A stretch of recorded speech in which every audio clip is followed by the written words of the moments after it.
I'm DS Coremans, and I'd like to welcome you to my channel, Forever Distracted by Life.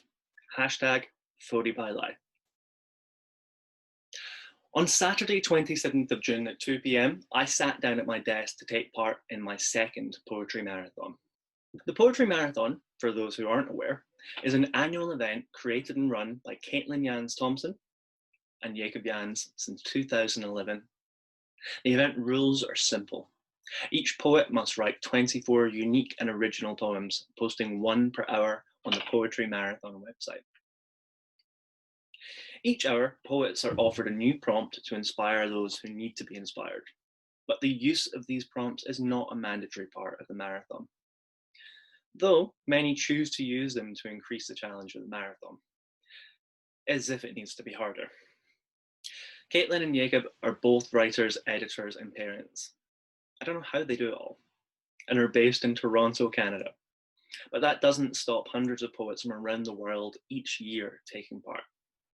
Having taken part for the first time in 2019, and having successfully completed my first marathon, I entered this year with a somewhat overconfident approach. But before the end of even the first half marathon, I realized 2020 was going to be a tough year. Well, I did once again successfully complete this year's marathon. It was as grueling and exhausting a process as it was exciting and glorious. Thankfully, I wasn't alone, as over 500 poets from all around the world took part, all writing together and using the marathoners' Facebook page to connect and encourage each other throughout the day. By hour 12, the first group of half marathoners, those who only took part in the first 12 or last 12 hours of the marathon, had finished for the day and began drifting off to bed, while those of us who were signed up for the full marathon plowed on, putting one word in front of another until 2 p.m. on Sunday afternoon. There were many more winners of the half marathon this year than the 130 plus winners of the full marathon.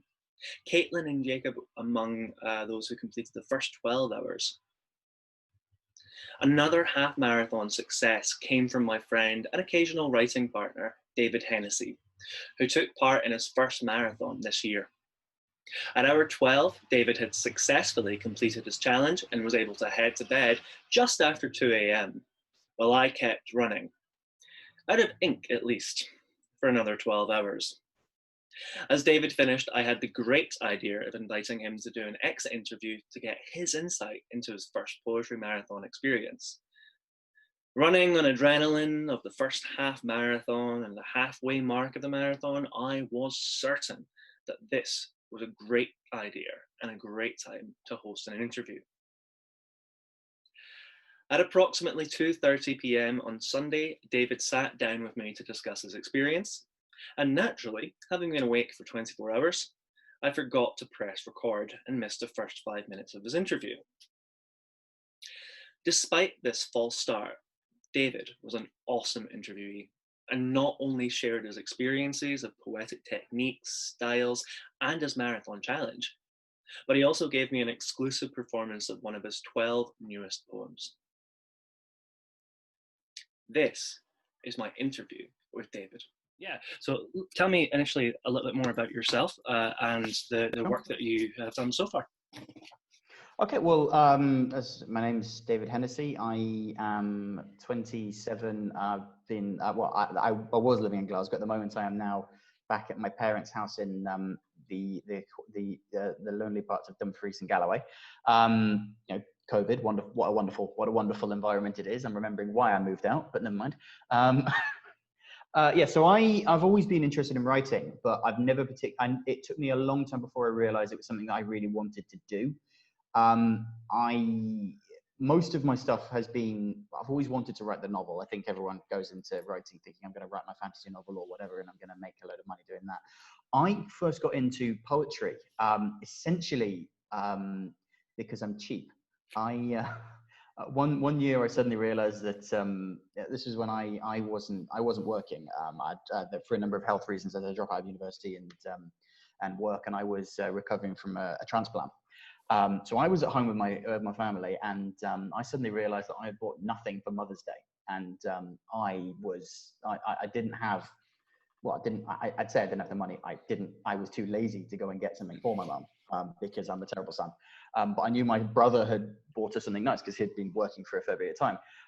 So I thought, so I wrote a Mother's Day poem about how lucky I was to have her around to do my washing and to do my cleaning, and essentially to be like the best person ever. And essentially to make sure that, I had someone to help gang up on Dad with. And I'll be honest, it was like a gated open, because the response I got from my mum, I am still, she still has it framed somewhere. And I was flavor of the month for basically until the next year came around and I had to write another one. And it kind of took off from there. She shared it on Facebook, and a few friends basically said, "Oh, David, this is quite good. You should do more of this." And as you know yourself, you've seen me do a few spoken word performances. I enjoy doing that aspect of it. I really enjoy going to a open mic night or something and standing up and trying to make people laugh with my poetry.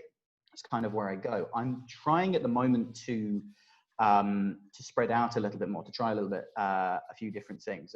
I spent a year in City of Glasgow College doing creative writing, and trying to sort of expand myself into doing more drama and to doing more other stuff like that, scripts and so on and so forth, which is another aspect I really, really enjoy. I always end up falling back to comedy because according to some of my friends, in fact, all of my friends, I either am funny or I think I'm funny. Public opinion is divided on that. So that's always something I've tried to do. What I tried to do with this, as I said earlier, is that I realized that I couldn't necessarily make a joke out of every prompt. So I viewed the marathon as almost as an exercise in trying to see if I can take myself seriously when I try to say something that's not trying to elicit a chuckle. No, that makes sense.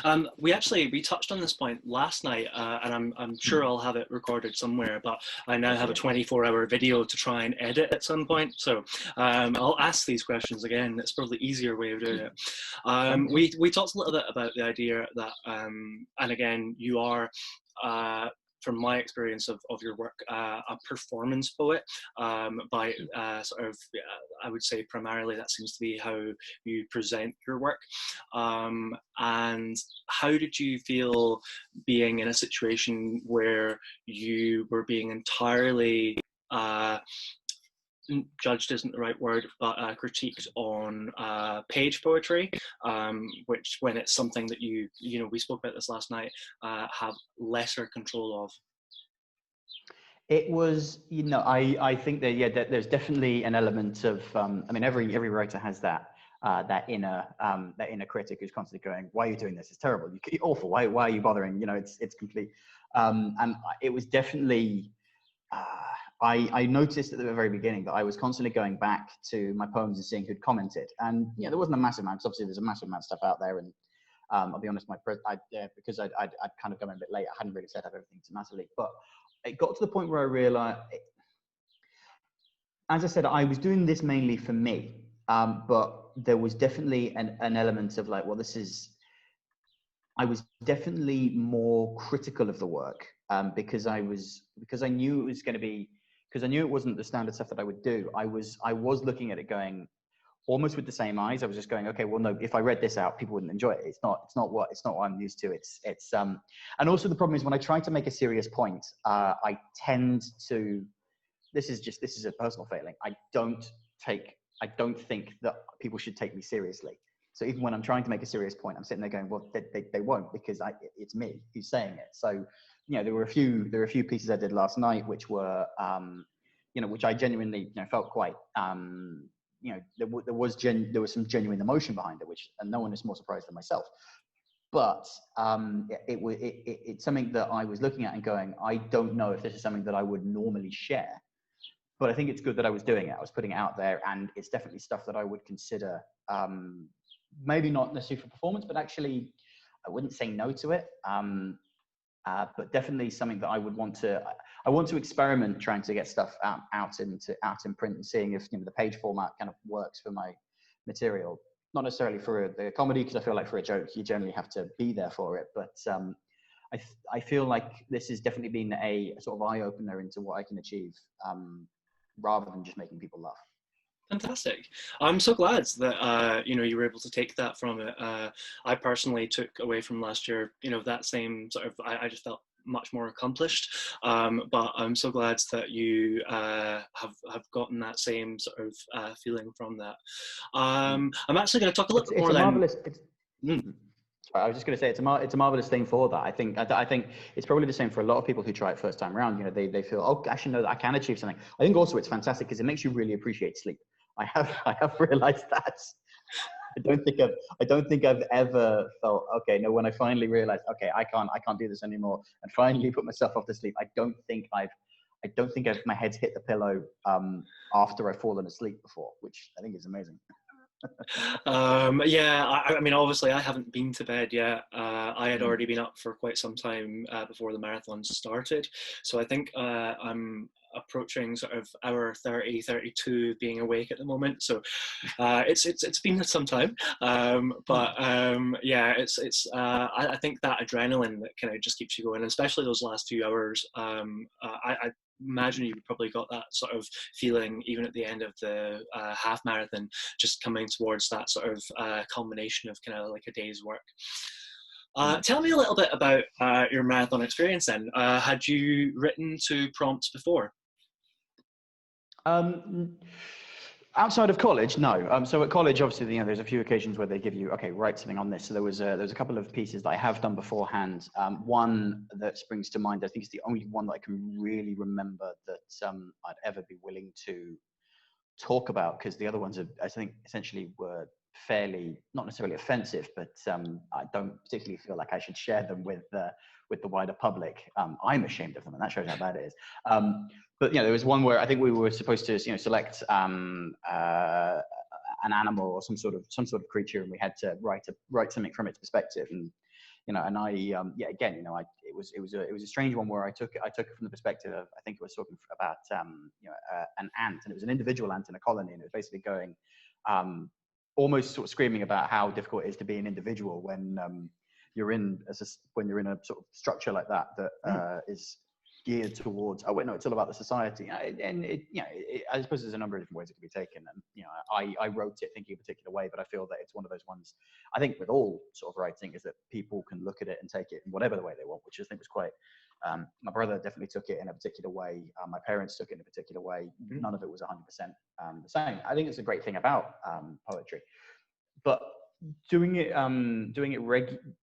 regularly is not something I often do. Most of the time, my process is I sit around saying I'm going to write something, and then I don't do anything for a period of months until something jumps up and I get 2 or 3 out of it. Mostly it's been things like a family holiday, which I've hated, someone who's particularly pissed me off, or just I want to get back at a member of my family, so I write a fairly rude poem about them. It'd be very difficult. It's very strange to be given something that has almost no context for yourself and just say, write something on this. Very good exercise though, and I feel like it's definitely given my not necessarily my imagination, but it's definitely given me a bit more discipline to using it, if you see what I mean. So if I'm right in thinking, you completed 12 poems or 13 poems? I think it was, I completed 12 poems. Yeah. So of the 12 that you did you have a least favorite prompt? The least favorite prompt, and that is the question. I will be honest. I felt that I don't know. Because I did enjoy the emoji one quite a bit. I enjoyed a number of them. I would say that I don't think there's necessarily a problem with the prompt. I think there was probably more of a problem with myself. I would say that the one I'm least happy with would be the poetry-wise would have been the one talking about a perfect day. Okay. That's just down the fact that I felt that. And obviously, the great thing about this is that the prompts are there, but they're not actually, it's not hard and fast. You can do what you want with it. And my problem is, I think I may have tried too hard to go with the prompt, and unfortunately, this particular one did rest at the exact moment that I sat down to dinner. So I was writing it under at the dinner table with with the rest of the family. And it wasn't that they were all disapproving. There was a little bit of that. And then you point out that you only have an hour to write it. But the problem is, I think when you're writing in front of a load of other people who aren't writers, and especially if you involve them in the conversation about what you're doing, it can be quite annoying because I have noticed this in that none of the rest of my family write, or at least they don't write in a similar sort of, they don't write outside of their jobs or anything like that. So it's nice when someone tries to jump and say, well, maybe you could try this, and you're sitting there going, yes, but the problem is that's not the problem that I have. It can be quite difficult. So I think it was more the timing and the area of that particular prompt. The one that I probably found the most more difficult, but I think actually the poem I did, I'm still fairly happy with, was the one where we were given 10 words. What was it? It was firefly, bottle, mast, porridge, Zoom, etc., etc. And we had to write a poem with 5 of those words in there. I looked at that and I immediately thought, oh, this is going to be awful. But I think the problem is that I made the mistake of looking at the words and going, well, does this tell some sort of story? So I have to write something about the story that this is telling me. Yeah. Taking it in the same sort of way as the emoji one almost. It took me a fair chunk of time to realize, actually, no, these are just words and it's entirely up to me to put them into context. And that became a bit easier. And actually, I'll be honest, looking at the poem I've done, it's something that I'm definitely want to go. I think I'm going to go back and in a day or so, I'm going to go back and look at all these poems, and I'm probably going to edit them fairly heavily. Redo them. It's very much that's kind of the done thing. You mentioned earlier that people don't comment within that sort of marathon time. What you'll find is people won't start commenting on other people's poems until about 12 hours from now, once everybody's sort of been to bed. And deliberately, most of the writing community don't engage with other people's writing while they're writing, and a lot of them try not to engage with comments while you're writing as well, so that they're not putting you off, so that you're not like checking comments while you're supposed to be writing. So the community kind of do it that way quite deliberately. And so that's you will probably get a wee bit of feedback, especially if you kind of promote the pages or the poems in particular that you'd like feedback on. If you give them a specific poem, the community will give you quite specific critique on it as well. The Facebook group are really good for that. With regard the prompts, I asked about your sort of least favorites. Did you have any prompts that, or any finished poem that just jumped out at you as your favorite piece? Well, there's a few. So I mentioned this to you last night, but the one we had to write a letter to someone who we hadn't spoken to in a while, or someone who had passed. Again, this is something that I tend not to do because but I'm fairly focused on trying to get a laugh. I'm not very good at the introspection, and I don't take myself emotionally very seriously. But it was quite an interesting one because I was sitting there wondering, who do I know? And I realized actually the person who I'd most like to write a letter to would be my granddad. I never actually met him. He died a few years before I was born, and it wasn't necessarily like I'm so sad that it wasn't like, I'm not very comfortable with showing a massive amount of emotion, even in my poetry to a certain degree. I feel like I've never been quite good at that, but I did.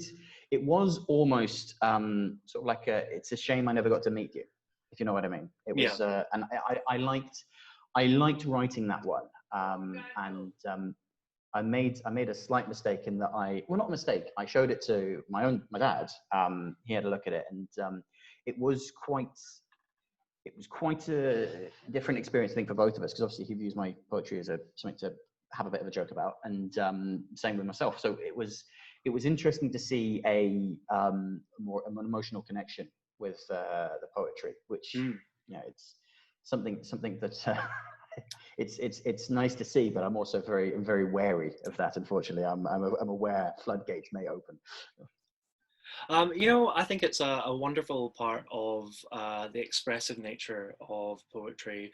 And it's interesting, you've kind of touched on this point a few times when we've spoken, that while you've read the same poem to different people in different audiences, you tend to get quite different reactions. And I think that's, it comes back to that idea of poetry. Once it's on the page in particular, it doesn't really belong to the poet anymore. It belongs to whoever interprets it in whatever way they interpret it. And just because the Exactly. poet meant something when they wrote it doesn't mean that's how it's going to be sort of perceived. So it's a fascinating art form that I still have barely started getting my head around. I think that's the thing. It's one of those things that you never in 100% get. I mean, you can study it all you want, and you can read it constantly, you can write it constantly, but you're never going to get more than a fraction of what it can mean to everyone. I think as well, that's the other reason why I've been reluctant. I think I agree. I've been reluctant to put pen to paper and keep it in that sort of form, because I feel like it's almost like giving up ownership of it to a certain degree. When I read something out, in the same way that, if you were to post something online, and say exactly the same thing later on, people are going to respond more negatively to the thing online, because you haven't got the tone of your voice, the context, or the ability to shape how people perceive it. Whereas once it's out there, so there's a few poems I've done which have been fairly, you've heard yourself, there's been a few where I've done which have been fairly,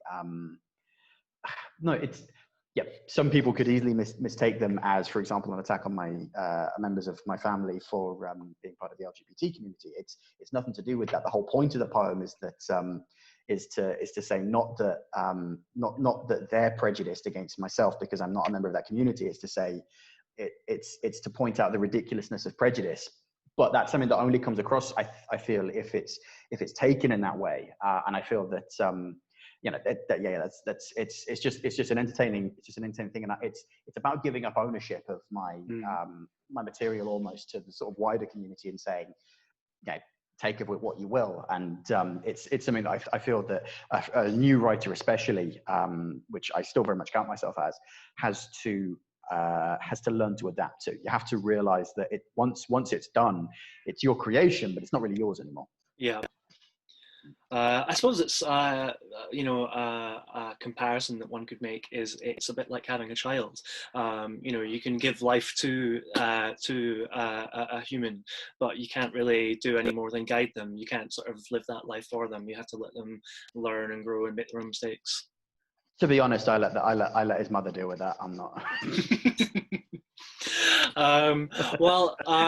It's why I changed my name and moved to this country. I should take this back, internet. I don't have an illegitimate child that I have abandoned.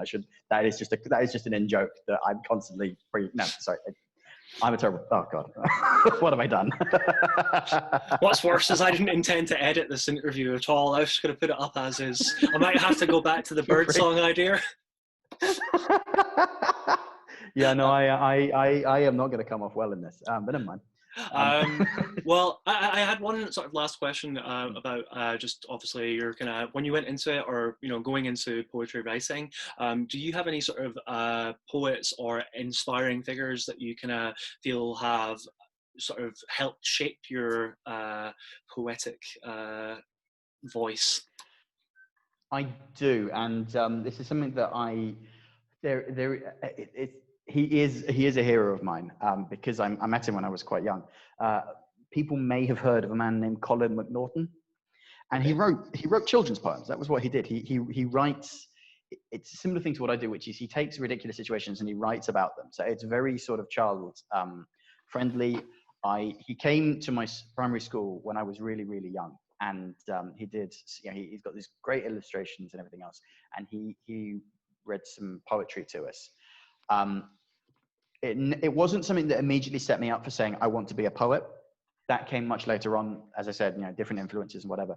But I have noticed that when I am writing a poem, especially when I'm trying to be funny, I seem to be falling back on rhythms and particular kinds of jokes and plays on words that he kind of set me off onto, if you see what I mean. So I mean, the one poem of his, which it's it's my favorite. It's my dad's favorite. It's generally one of the most it's such a simple concept. The poem itself is called Ouch. And it's just Tarzan's recovery coming on fine. We're close to discovering who greased the vine. And that's it. And it's just the simplicity of something like that. And especially if you're listening to it on an audio tape, which is what I had, it's like one of those little cassette tapes. It shows how long ago it was. And it is him reading it and putting everything into the ouch. And it just, I don't think I realized how much it stayed with me until I started writing poetry, and it just works. And there's a number of his that I have that they're off the top of my head. I don't know how they got in there in the first place, but it's 20 years on, more than 25 years on with some of it, because I reckon that it was being played to me when I was when I was tiny. But it's there, and I just cannot get it out. And frankly, I don't want to. It's a wonderful bit of nostalgia and whimsy. I have no idea what he's done recently. I haven't really explored, but it's just this collection of stuff that he did when I was really young. And I think essentially that's it. That has been the major influence on everything that I've written so far that has been out in the public domain. That's awesome. I'm so glad I asked that question, David. Thank you. That was a wonderful answer. I am a very tired poet, unfortunately, but I have really enjoyed talking to yourself this afternoon, and thank you for taking the time out of your day to do so. I am going to pretty much sign off, but I was wondering if there was any of your work from the marathon in particular that you would perhaps be happy sharing, just to sign off with. Sure, of course. So it's entirely up to yourself. If you'd like to hear one of the I don't know, I could either go with the humorous one, or if you want, I could try and do one of my emotional sort of growth ones. But I tell you what, I will. Tell you what, pick the one that you would be happiest reading, because you are going to get a chance to submit 2 of your poems to the anthology. So you've got a week to kind of tweak them and edit them before that submission opens. So yeah, pick the one that makes you smile when you think about it. Well then, unfortunately, I'm going to fall back onto a traditional topic of mine, which is making fun of my family. So this is actually the first poem I did. And it's write a poem about a woman, a famous woman or an influential woman you know personally, and it's called They Never Saw Him Again. There is only ever going to be one woman this poem could be about, and frankly, I'm embarrassed. I know how it will look to other people, because it has to be my mother. Now, don't get me wrong, it's not because I can't think of any other women. I know loads of women. Okay, maybe not loads of women. Okay, some women, 1 or 2. But regardless, there are few people in this world more influential than my mum to me. And only 50% of that influence is motivated by fear. Don't judge me. This is the woman that history claims at the age of 9 broke a 12-year-old boy's arm with a skipping rope for doing playtime wrong. This and other stories are perhaps the reason why, as a mother of young children, she shows great pride in having never had to count to 3 before getting her own way. But there are positives as well. She has taught us right from wrong. I'm right, your father's wrong. How to be self-reliant. What makes you think I'm going to do your ironing for you? How to be impartial. I don't care who started it, I'm finishing it. And to have an appreciation for the natural world. Stop lounging around the house and go play outside. I don't care if it's hailing. Unfortunately, I must end this poem now, as she has just read this over my shoulder, and I only have a few lines left to say that regardless of the fear, she did provide an example. Strong, confident, honest, brutally so. All a son could ask for. Send help. I think that is the perfect place to leave that, David, but thank you so much for sharing that. And thank you so much for writing that. I had a lot of fun yesterday, and your company during the earlier parts of the marathon was a big part of that. So thank you very much for that. And I'll talk to you again soon, but catch you later. Catch you again soon. Thank you, David. Cheers, bye. Man. Bye. Bye. A big thank you to everyone who watched this interview. And a special thank you to Caitlin and Jacob for running this awesome event each year. For more information about the Poetry Marathon Or to read the work of the many poets who took part in this year's marathon, head over to www.thepoetrymarathon.com or click the link below, which is alongside a link to David's marathon profile, as well as my own, where you can see all of the poems I and he have written during the past poetry marathons. If you like this video and would like to see more like it, consider subscribing to my channel and leaving a comment below. To see more of my work, go to www.dscoremans.com. Stay safe, stay distracted.